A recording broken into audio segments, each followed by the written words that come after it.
ये बद्रीनाथ की जनता के स्वाभिमान का चुनाव था। उत्तराखंड की 2 विधानसभा सीटों पर हुए उपचुनाव में कांग्रेस ने बीजेपी को बड़ा झटका दिया है। मंगलौर और बद्रीनाथ दोनों सीटों पर कांग्रेस ने जीत दर्ज की है। जीत के बाद कांग्रेस कार्यकर्ता में खुशी का माहौल है। कांग्रेस कार्यकर्ताओं ने एक दूसरे को रंग लगाकर खुशी मनाई है।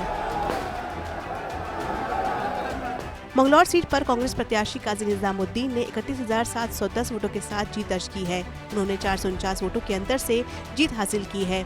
मंगलौर सीट पर कांग्रेस प्रत्याशी ने बीजेपी के करतार सिंह भड़ाना को हराया है, तो वहीं बद्रीनाथ सीट पर कांग्रेस की बड़ी जीत हुई है। यहाँ कांग्रेस प्रत्याशी लखपत सिंह भटोला 5,224 वोट से जीते हैं। इस सीट पर बीजेपी ने राजेंद्र भंडारी पर भरोसा जताया था।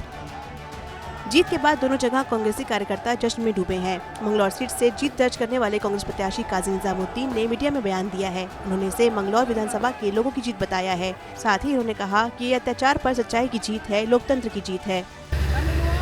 ये लोकतंत्र की जीत है और जो लठतंत्र चलाने की उत्तराखंड में कोशिश की थी, उस लठतंत्र का उत्तराखंड ने जवाब दिया है।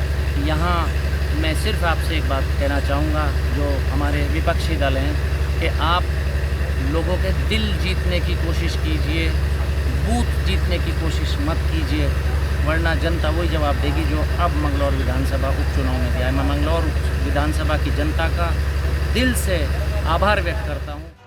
वहीं बद्रीनाथ सीट से जीतने वाले कांग्रेस प्रत्याशी लखपत सिंह भटोला काफी खुश नजर आए। उन्होंने जीत के बाद बद्रीनाथ विधानसभा के लोगों का धन्यवाद किया। साथ ही लखपत सिंह भटोला ने बीजेपी पर हमला भी बोला है। ये बद्रीनाथ की जनता के स्वाभिमान का चुनाव था और बद्रीनाथ की जनता के स्वाभिमान के साथ उन्होंने अपने स्वाभिमान को, अपने गुरूर को, अपनी नैतिकता को दिखाते हुए पूरी सरकार को दिखाया है। चाहे वो दिल्ली की सरकार हो, चाहे उत्तराखंड की सरकार हो, यदि तुम जनप्रतिनिधियों को बेचने का काम करोगे, खरीदने का काम करोगे, तो निश्चित रूप से जनता के मुंह की खानी, इनको जनता के साथ मुंह की खानी पड़ेगी। और बद्रीनाथ की जनता ने चुनाव लड़ा है और पूरी बद्रीनाथ की जनता को बहुत बहुत धन्यवाद। बता दें, मंगलौर और बद्रीनाथ में 10 जुलाई को उपचुनाव हुए थे। इसमें मंगलौर सीट पर बसपा विधायक के निधन के बाद से यह सीट खाली चल रही थी। वहीं बद्रीनाथ सीट पर लोकसभा चुनाव से पहले कांग्रेस के विधायक भाजपा में शामिल हो गए थे। बता दें, रिजल्ट आने से पहले कांग्रेस नेता हरीश रावत ने दोनों सीटों पर जीत की भविष्यवाणी कर दी थी। तो ये दोनों सीटें हम जीतेंगे, क्योंकि उत्तराखंड की जनता तक परिवर्तन का संदेश जरा सा देर में पहुंचा, नहीं तो लोकसभा चुनाव के नतीजे कुछ और होते। लेकिन इन चुनाव में हमने लोगों से कहा कि आप विपक्ष धर्म निभाने के लिए हम मजबूती से और ज्यादा शिद्दत के साथ और शक्ति के साथ उसका निर्वहन कर सका, हमें ताकत दीजिए, और लोगों ने वो ताकत दी है हमको।